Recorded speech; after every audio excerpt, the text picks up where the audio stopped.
All right, you guys, welcome to your very first instructional video for Algebra 2. You're going to have another one on the Google Classroom from another teacher, but I just thought I would get you used to my voice because this is how most of them are going to be. Essentially, what you need to do is your notes are going to be anything that I write down. So if I write anything down in this little video, you probably should be writing them down. So very first thing you should do in your notebook is to write down the title. We're going to be graphing lines from slope-intercept form. Sorry, I got my example down first. And you're going to have some examples. I have 4 examples today for you, okay? So what you're going to have is an assignment just on graphing from slope-intercept form. Keep in mind that slope-intercept form is y equals, new pen, mx plus b. That's slope-intercept form right there, okay? So your slope, this is, the m is your slope.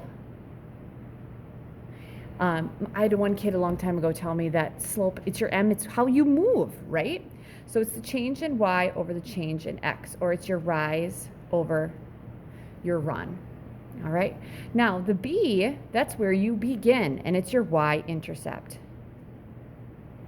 Okay, if we have things in this form, then we can find our slope and we can find our y-intercept. We have our m and our b. So the very first one that you're going to have, if you don't have graph paper, you can just sketch this. You have y equals negative 2/3 x plus 7. Okay, so it's in y equals, this is my m, x plus, and that's my b. Okay, so when you're graphing, you have to find 2 points. Which one of these tells us a point? The B does. That's where we're going to begin. So we're going to go up 7. 1, 2, 3, 4, 5, 6, 7. That's your first point. And then from there, our slope is negative 2/3. So our change in y would be negative 2, and our change in x would be positive 3. So from here, my change in y, negative 2, I'm going to go down 2. Change in x is 3. We're going to go to the right one. All right? And then if you want to keep going down 2 and to the right 3, down 2 and to the right 3, you can keep going like that, and that's your line. And I usually tell kids too, lines don't have to be perfect, but I do check your points. Make sure your slope makes sense. Well, the slope is negative. It should be going down. That's an Algebra 1 thing. All right? So that's my first one. Okay. So second one. And if I'm talking too fast, and this happens in any of my videos, please just press pause, okay? Because sometimes I go a little faster. Y equals 5x minus 3. This is in y equals mx plus b form, okay? My m is 5, and my b is negative 2. So I'm going to start down at negative 2 because that's where I'm going to begin.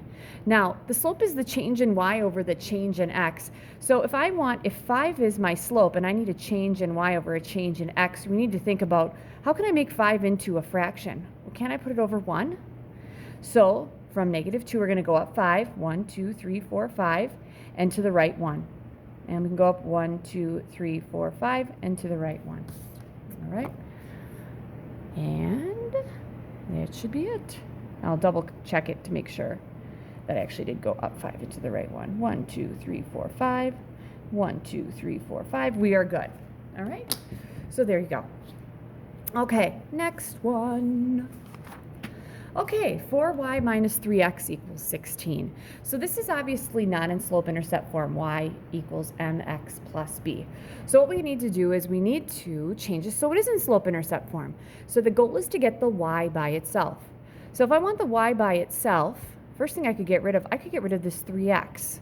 So how do I get rid of that 3x? Do I add, subtract, multiply, or divide? And get rid of means it goes away, so there's only a 4y here. Well, if I take a negative 3x and I add a 3x, wouldn't that make this 0 so it would go away? Let's add 3x there. All right, so I'm going to have 4y equals, okay, you can have 16 plus 3x if you want. I'm actually going to rewrite this over here because I tend to go with like 4y equals, I usually put my x part first. It's going to be 3x plus 16. Sorry, I got a little x happy here because it's 16 plus 3x. Now, how do you get the y by itself? Let's divide by 4. And we can do that on either one. So y equals, okay, 3/4 x. I know it's 0.75, but I don't want to do that. I want to go with 3/4 because it's a slope. It's a change in y over a change in x, plus 16 over 4, that's 4, right? So the same thing would happen here. 4 divided by 4, that's y, equals, this would be 4 plus 3/4. force x. Those are exactly the same. So first thing I do is say, okay, where do I begin? Where's my y-intercept? Well, this is my b, so I'm going to start up 4. And then what's my m? That's my slope. So my change in y is 3, so I'm going to go up 3. 1, 2, 3. My change in x is 4. So I could go up 3, 1, 2, 3, and to the right 4. That gets kind of in my work. Or I could go down 3 and to the left 4, and that should work. And then I'm going to connect my dots. All right. There you go. Okay, so that's that one. On your homework tonight, you're going to just get them all on slope-intercept form, but you guys should know how to get them into slope-intercept form if you don't have them in slope-intercept form. Last one, x equals 4. I like this one because you have no y. So what I like to think about, you guys, is what kind of line only has x's of 4? So let's think about it. If I had to draw some points, okay, this has an x of 4 because then all points go x, y. So if I had 3 points, they would all have to have x's of 4. Now, it's not telling me what the y has to be. It just says x has to be 4. So maybe y could be 2, or it could be 0, it could be negative 3. Let's graph those points. So if I have 4, 2, that'd be here. 4, 0 would be here. 4, negative 3, that would be there. Oh, so what kind of line has all x's of 4? That would be a vertical line. Love it.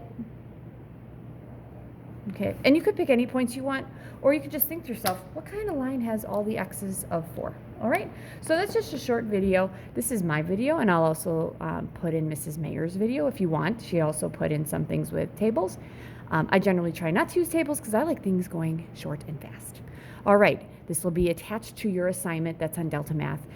One thing on Delta Math is that when you're graphing it, you put your cursor on one point, you click it, and then you'll put your cursor on the other point. So like for this one, I'll go back here.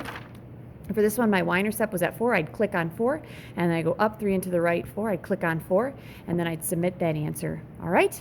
Good luck.